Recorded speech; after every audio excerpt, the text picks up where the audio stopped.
Kisah-kisah yang terdapat di dalam buku yang berwarna hijau adalah kisah-kisah yang diambil dari buku Allah, yaitu Alkitab. Kisah-kisah tersebut menceritakan orang-orang besar yang mengalami pertolongan Allah pada waktu mengalami kesulitan. Dengarkanlah. Bukalah gambar berikutnya apabila saudara mendengar musik.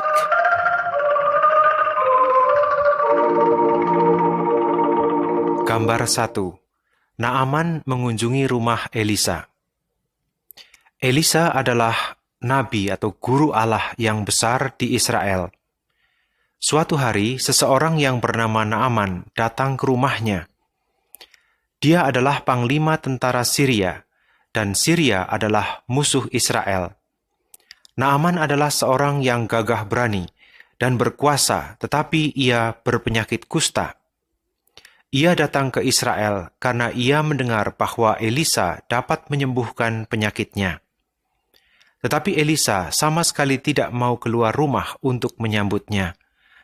Elisa mengirim hambanya kepada Naaman untuk mengatakan, "Pergilah dan mandilah di sungai Yordan sebanyak 7 kali, maka tubuhmu akan pulih kembali dan bersih dari penyakit kustamu." Naaman menjadi marah dan berkata, "Aku pikir ia pasti keluar rumah menyambutku dan memanggil nama Allahnya dan menyembuhkan penyakitku." Kemudian Naaman berpaling dan pergi dengan marah sekali.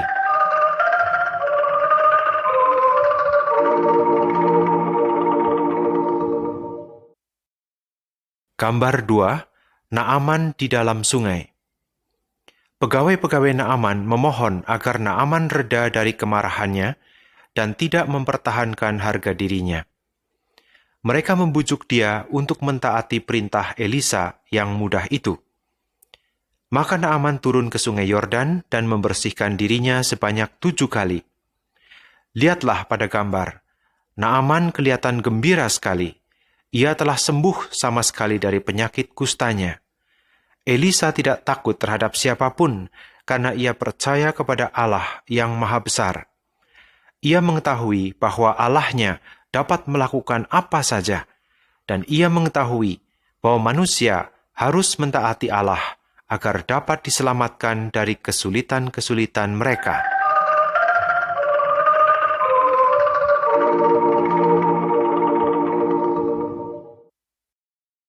Gambar 3.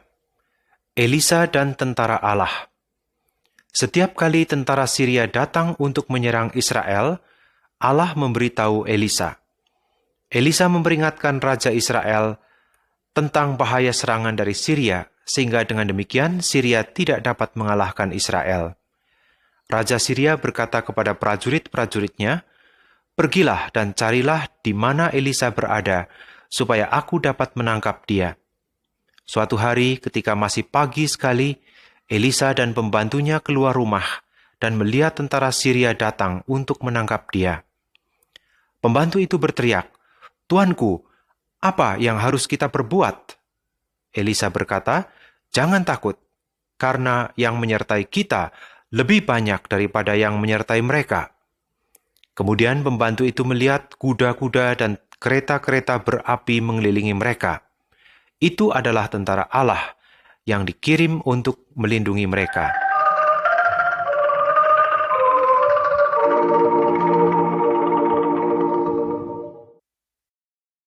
Gambar 4. Elisa dan tentara-tentara yang buta. Pada waktu tentara Syria datang mendekat untuk membawa Elisa, ia berdoa kepada Allah, "Butakanlah kiranya mata orang-orang ini." Seketika itu juga, semua tentara itu tidak dapat melihat. Elisa mendatangi mereka dan berkata, "Ikutlah aku, maka aku akan mengantarkan kamu kepada orang yang kamu cari." Elisa membawa semua tentara yang buta itu menuju kota Samaria, ibu kota Israel. Di sana Elisa berdoa lagi kepada Tuhan, "Tuhan, bukalah mata orang-orang ini," sehingga orang-orang Syria melihat bahwa mereka berada di kota musuh mereka.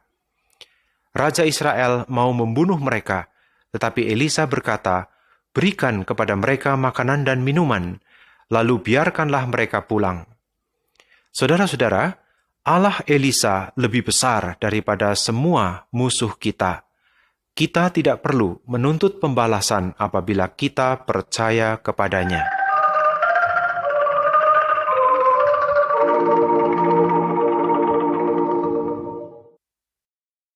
Gambar 5. Pengepungan kota Samaria. Tentara-tentara Syria datang kembali untuk menyerang Israel. Mereka mengepung kota Samaria untuk waktu yang lama, sehingga tidak lama kemudian orang-orang Israel kehabisan makanan. Lihatlah pada gambar. Raja Israel sedang berjalan-jalan di atas tembok kota. 2 orang perempuan datang kepadanya. Mereka memohon kepada raja untuk menolong mereka. Mereka begitu lapar sehingga mereka memakan anak mereka sendiri. Raja tidak mengetahui apa yang harus diperbuat. Ia marah karena Allah tidak menyelamatkan mereka dari tentara-tentara Syria. Ia memutuskan untuk membunuh Elisa, hamba Allah. Kemudian Elisa mengirimkan pesan ini kepada raja. Demikianlah apa yang dikatakan oleh Tuhan Allah. Besok kira-kira pada waktu ini, tepung dan jelai akan dijual di pintu gerbang Samaria.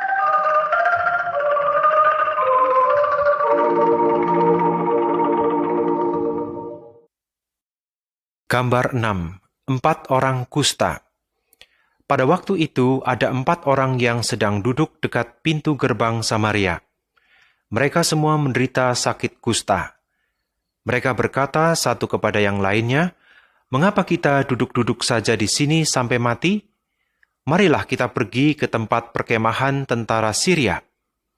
Sementara itu, tentara-tentara Syria mendengar kegaduhan yang besar sekali, seperti bunyi pasukan datang. Mereka menjadi takut sekali, sehingga mereka meninggalkan semua barang-barang mereka dan melarikan diri. Ketika orang-orang kusta itu datang ke perkemahan Syria, mereka tidak menemukan seorang pun di sana. Orang-orang yang sakit kusta itu mengambil makanan dan segala sesuatu yang mereka inginkan. Kemudian mereka berkata, "Perbuatan kita ini tidak pantas. Hari ini ada kabar baik yang harus diberitakan, tetapi kita tidak memberitakannya kepada seorang pun." Dengan segera mereka kembali ke Samaria dan memberitahukan kepada raja, sehingga tidak lama kemudian orang-orang berjualan makanan di pintu gerbang Samaria. Allah telah menyelamatkan Israel, dan Allah juga menyelamatkan hambanya Elisa. Saudara-saudara, Allah mengirim Yesus untuk menyelamatkan kita dari kematian yang kekal. Ini adalah kabar baik, dan kita harus memberitakannya kepada orang-orang lain.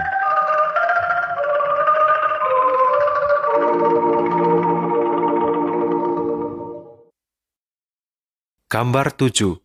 Yunus melarikan diri dari Allah. Sesudah Elisa meninggal, terdapat nabi lain di Israel yang bernama Yunus. Allah berkata kepada Yunus, "Pergilah ke Niniwe, kota yang besar itu, dan peringatkanlah mereka. Aku mengetahui bagaimana jahatnya orang-orang di sana." Yunus tidak mau pergi kepada mereka. Karena itu, ia mencoba untuk melarikan diri. Ia mendapatkan sebuah kapal yang akan berlayar ke negeri yang jauh. Ia membayar biaya perjalanannya, kemudian kapal itu pergi berlayar. Tetapi tidak lama kemudian terjadi badai yang besar di laut. Orang-orang di kapal ketakutan. Mereka berkata, "Marilah kita membuang undi untuk mengetahui karena siapakah hal ini terjadi." Maka mereka membuang undi dan memutuskan bahwa Yunuslah yang bersalah.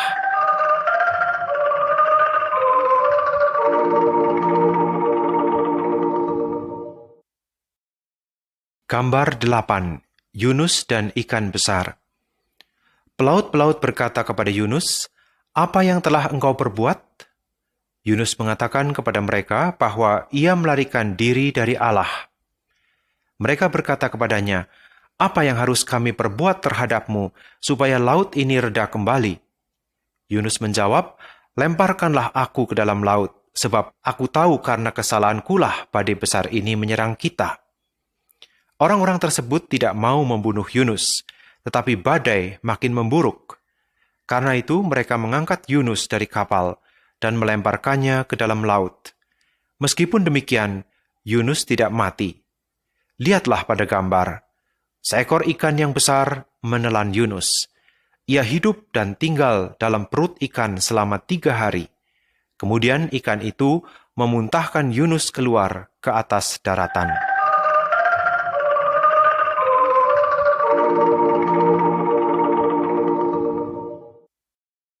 Gambar 9. Yunus di Nineveh. Allah berkata lagi kepada Yunus, "Pergilah ke kota Nineveh dan beritakanlah kepada mereka firman yang aku sampaikan kepadamu." Yunus mentaati Allah dan pergi ke Nineveh. Ia memperingatkan orang-orang dengan mengatakan, dalam waktu 40 hari, Nineveh akan dihancurkan.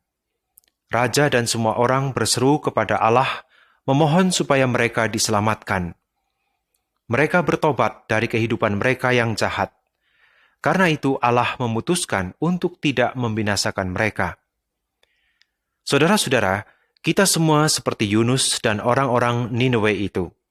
Kita semua tidak mentaati Allah dan melakukan perbuatan-perbuatan yang jahat. Kita pantas menerima hukuman, tetapi Allah mengasihi kita.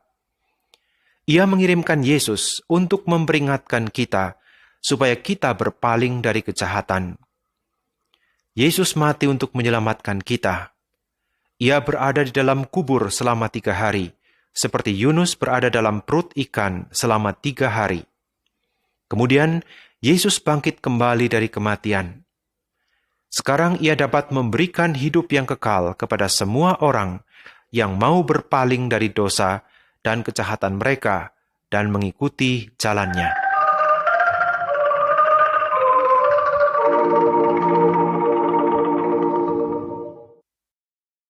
Gambar 10. Ester dan Raja Persia. Ester adalah seorang gadis muda berbangsa Yahudi dari tanah Israel. Orang tuanya telah meninggal, maka pamannya yang bernama Mordekhai memelihara dia. Ester dan Mordekhai ditawan bersama-sama dengan orang-orang Israel dan mereka dibawa ke tanah Persia. Raja Persia adalah seorang yang sangat berkuasa. Setiap orang takut kepadanya. Pada waktu ratu tidak menyenangkan hati raja, raja memutuskan untuk mengganti dia. Raja memanggil semua gadis muda yang cantik-cantik yang ada dalam kerajaannya. Di antara mereka semua, raja memilih Ester untuk menjadi ratu yang baru. Tetapi Ester tidak memberitahu siapapun bahwa dia adalah seorang Yahudi.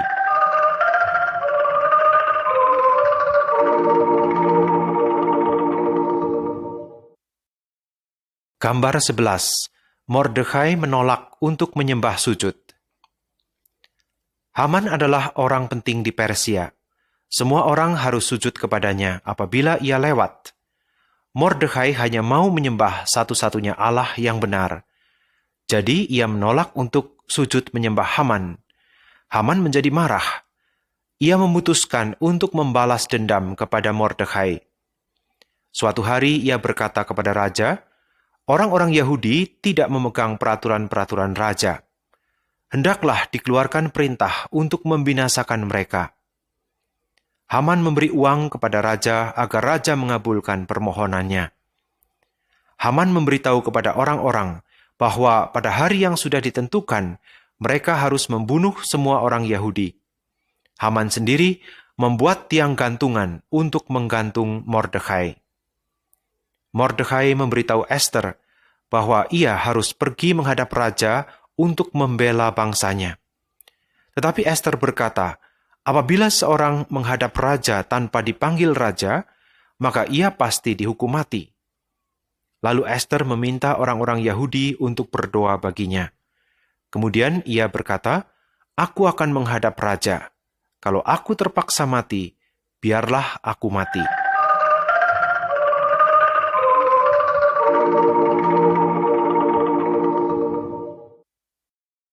Gambar 12. Perjamuan yang diadakan oleh Ester. Allah menjawab doa orang-orang Yahudi. Raja menerima Ester. Ester mengundang raja untuk hadir pada perjamuan khusus. Ester juga mengundang Haman. Pada perjamuan itu, raja bertanya, "Ratu Ester, apakah yang engkau inginkan?" Ester menjawab, "Permintaanku adalah agar aku boleh tetap hidup, karena aku dan bangsaku telah dijual untuk dibinasakan." Raja berkata, "Siapakah yang berani melakukan hal yang jahat itu?" Maka Ester berkata, "Musuh kami adalah Haman, orang jahat ini." Raja menjadi sangat marah ketika ia mendengar tentang niat jahat Haman. Raja menyuruh menggantung Haman di tiang gantungan yang telah disiapkan oleh Haman sendiri untuk Mordekai. Dengan demikian, semua orang Yahudi diselamatkan. Saudara-saudara, Ester siap untuk mati, untuk menyelamatkan bangsanya. Tetapi Yesus begitu mengasihi kita, sehingga ia mati untuk menyelamatkan kita dari kematian kekal. Daniel dan Nehemia dipaksa untuk hidup di negeri musuh-musuh mereka, tetapi mereka tetap menyembah satu-satunya Allah yang benar, dan mereka menjadi orang-orang besar. Bukalah halaman berikutnya apabila saudara mendengar musik, dan lihatlah gambar-gambar selanjutnya.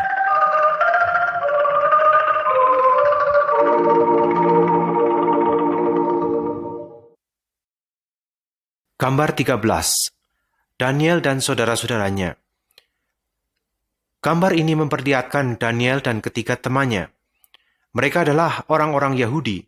Mereka dibawa ke negeri Babil oleh musuh-musuh mereka. Raja Babil ingin agar mereka melayani dia, maka mereka harus mempelajari bahasa dan kebiasaan-kebiasaan di Babil. Daniel dan teman-temannya menolak untuk makan makanan raja yang mewah-mewah, karena hal itu bertentangan dengan kebiasaan orang-orang Yahudi. Mereka mengetahui bahwa mereka harus memegang hukum-hukum Allah dan menghormati Dia. Karena itu, mereka meminta sayur-sayuran sebagai makanan mereka dan air bening sebagai minuman mereka. Pegawai istana yang mengurus mereka takut jika mereka menjadi kurus dan sakit. Tetapi mereka menjadi lebih sehat dan lebih cerdas daripada semua orang muda di Babil.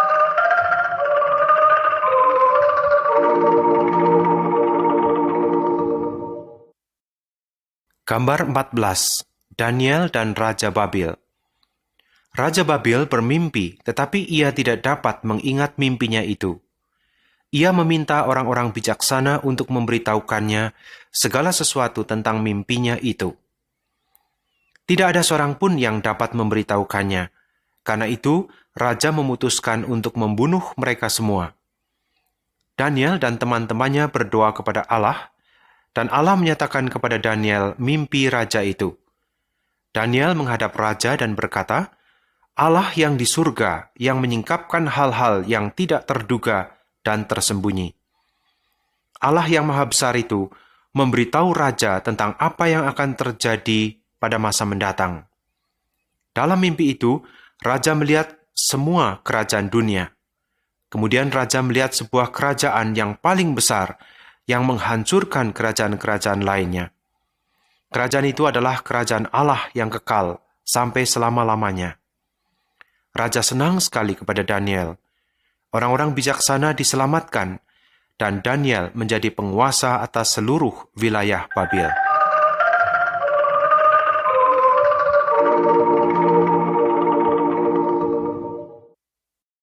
Gambar 15. Patung emas. Raja Babil membuat sebuah patung emas yang besar sekali. Ia memanggil seluruh pejabat tinggi pemerintah untuk datang dan melihat patung itu.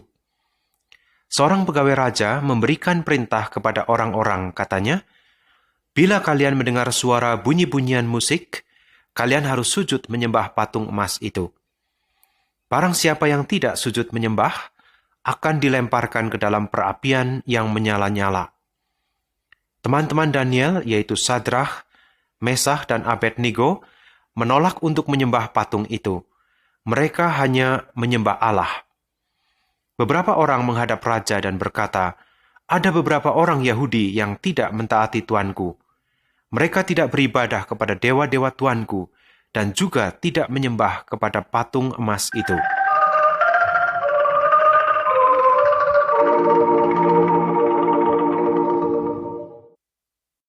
Gambar 16. Perapian yang menyala-nyala.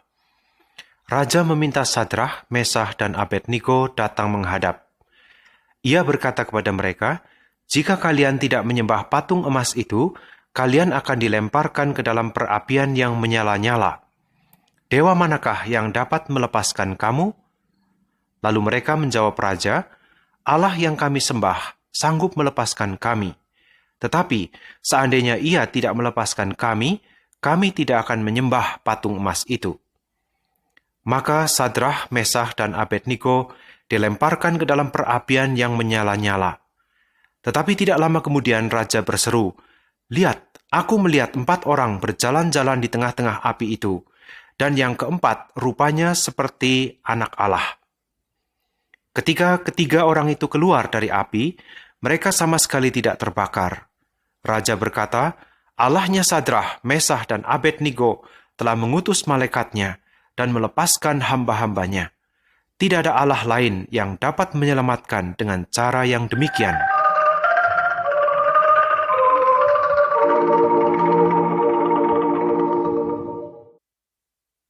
Gambar 17, Daniel berdoa kepada Allah.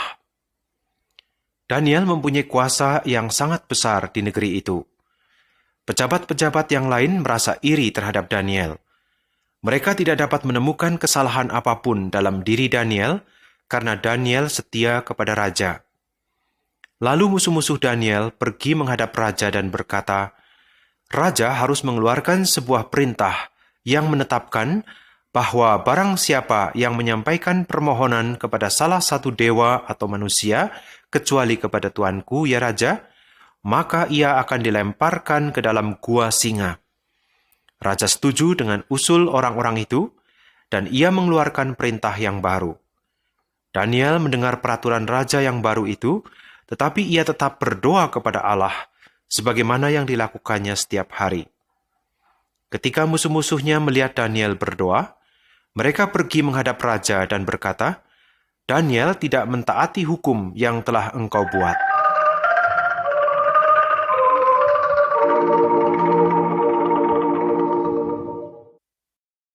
Gambar 18, Daniel di dalam gua singa.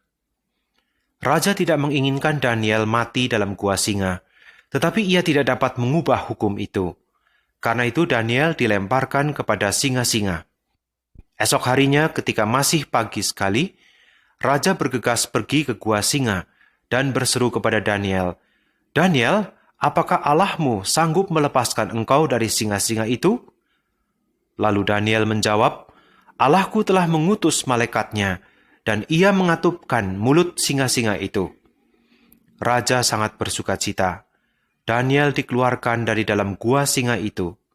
Sesuai dengan perintah raja, musuh-musuh Daniel dilemparkan ke dalam gua singa. Singa-singa itu langsung mencabik-cabik mereka.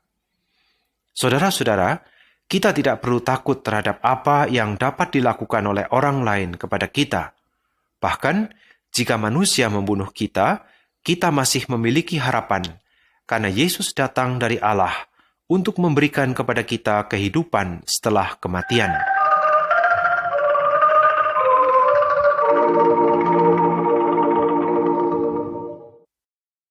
Gambar 19, Nehemia di hadapan raja yang berkuasa. Nehemia adalah seorang Yahudi yang percaya kepada Allah. Ia hidup di Babel sesudah masa Daniel hidup. Yerusalem, kota nenek moyang Nehemia, telah menjadi reruntuhan, dan bangsa Yahudi yang tinggal di sana ada dalam kesukaran besar. Nehemia adalah pegawai dari raja yang berkuasa di Babel. Pada suatu hari, pada waktu ia menyediakan anggur untuk raja, raja berkata kepada Nehemia, "Mengapa mukamu kelihatan begitu suram?" Nehemia memberitahu raja tentang keadaan Yerusalem dan bangsanya, yaitu orang-orang Yahudi. Lalu raja berkata, "Jadi apa yang engkau inginkan?" Nehemia berdoa dalam hatinya kepada Allah. Kemudian ia berkata kepada raja, "Utuslah aku ke kota nenek moyangku, supaya aku dapat membangunnya kembali." Allah menjawab doa Nehemia, dan raja mengabulkan permohonannya.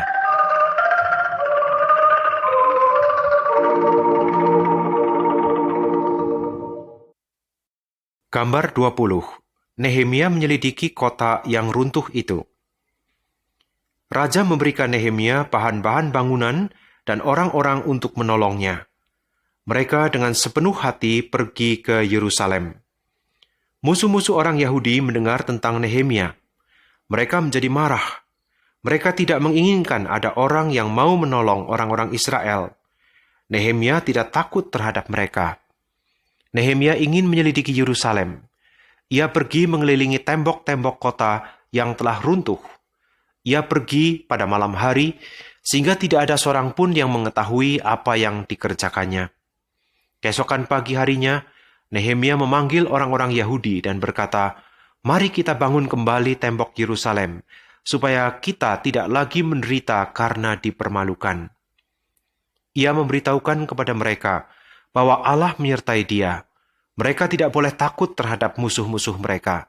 Karena itu, orang-orang Yahudi setuju untuk bekerja bersama dengan Nehemia.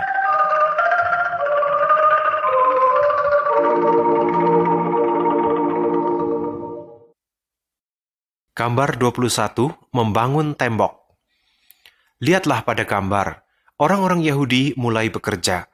Beberapa orang membersihkan puing-puing, sementara yang lainnya membangun tembok dan memasang pintu-pintunya. Musuh-musuh orang-orang Yahudi menjadi sangat marah.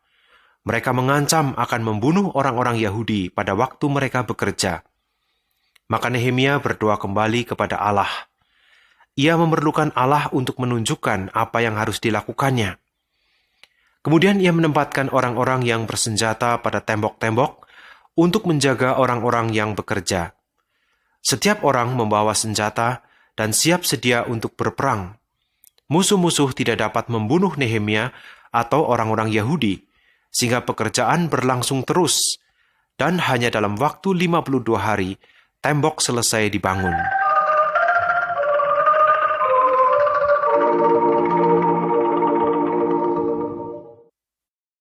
Gambar 22, Esra membaca kitab hukum. Sesudah pembangunan tembok selesai, orang-orang Yahudi berkumpul bersama-sama di Yerusalem. Esra, imam Allah, membacakan kitab-kitab suci kepada mereka. Beberapa orang menangis. Mereka mengetahui bahwa mereka tidak mentaati hukum Allah. Itulah sebabnya Allah membiarkan musuh-musuh menghancurkan kota mereka. Orang-orang Yahudi mau berpaling dari cara-cara hidup mereka yang berdosa dan mengikuti jalan-jalan Allah lagi. Nehemia berkata kepada orang-orang itu, "Janganlah kamu berduka cita. Kesukaan yang dari Tuhan itulah kekuatanmu." Saudara-saudara, apakah kalian memiliki sukacita? Allah memberikan kepada kita sukacita dan kekuatan rohani bila kita mengenal Allah dan mentaati kitab sucinya, yaitu Alkitab. Kami akan memberitahukan kepada saudara bagaimana saudara juga dapat mengenal Allah Nehemia.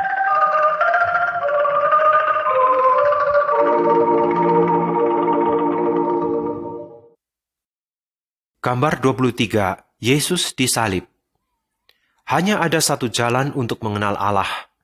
Allah mengutus anaknya, yaitu Yesus, untuk menunjukkan jalan itu kepada kita. Yesus hidup di bumi ini bertahun-tahun yang lalu. Ia melakukan banyak perbuatan yang baik untuk menolong orang-orang. Ia menunjukkan kepada kita bagaimana kita harus hidup berkenan kepada Allah. Tetapi kita tidak mengikuti jalan-jalannya. Kita semua berdosa terhadap Allah. Hukuman dosa adalah kematian rohani yang kekal. Allah menyelamatkan Elisa dan Daniel dan orang-orang yang lain dari kematian. Tetapi ia tidak menyelamatkan Yesus dari kematian. Allah membiarkan orang-orang jahat membunuh Yesus. Mereka memakukannya pada sebuah kayu salib. Yesus mau menanggung hukuman akibat dosa-dosa kita karena ia mengasihi kita. Sekarang Allah dapat mengampuni dosa kita dan kita dapat datang kepada Allah.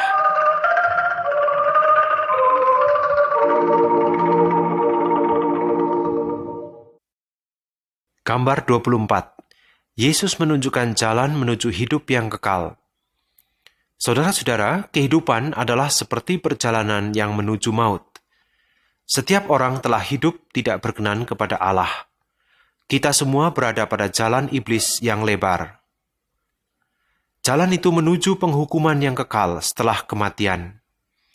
Yesus menderita dan mati untuk menyelamatkan kita dari penghukuman ini. Kemudian ia bangkit kembali. Sekarang ia dapat menunjukkan kepada kita jalan menuju Allah. Kita harus mengikuti jalan Yesus sekarang. Jalan itu sulit dan sempit. Kadang-kadang kita menderita dalam kehidupan ini seperti yang dialami oleh Daniel dan teman-temannya. Tetapi jalan Yesus menuju surga. Di sana tidak ada penderitaan. Tempat itu merupakan tempat yang penuh dengan sukacita dan damai yang kekal, dan Allah tinggal di sana. Yesus berkata, "Akulah jalan.